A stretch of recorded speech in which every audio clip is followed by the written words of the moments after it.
Talk and Text 3-1 na versus Rain or Shine Elasto Pintat. San Miguel Bear nakatabla sa Ginebra San Miguel 2-2 matapos tambakan sa Game 4 ang Ginebra San Miguel 107-82 na pinamunuan ng sinasabi nilang laos na si Junmar Fajardo na umiscore ng 12 points at Monster 19 rebounds. Parang walang iniindang injury si Abay mga idol nang kumamada ito ng double-double. Although si CJ Perez ang nanguna at top scorer sa San Miguel Bear, pero si Junmar Fajardo ang talagang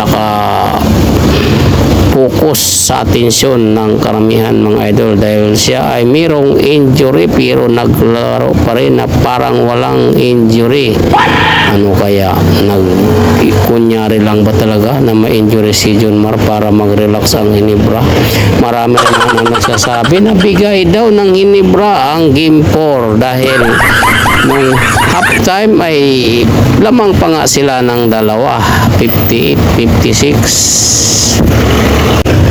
Ngunit pagbalik ng third quarter ay doon na mga idol nag-alag San Miguel Bear.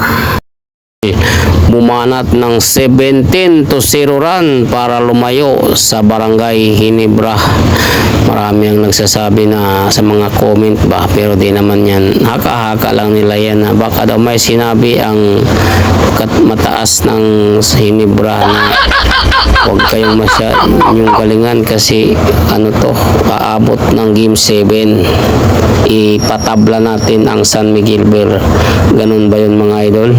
Samantara Talk and Text tropang 5G malapit na ang inaasam-asam nila na Grand Slam at makalapit sa final. Isang panalo na lang ay makauna na sila sa finals matapos durugin ang Rain or Shine sa Game 4 108-92 mga idol. Naghalimaw ang bagong recruit ng Talk and Text na galing Converge na si Jordan Hiddings na umiscore ng 23 points.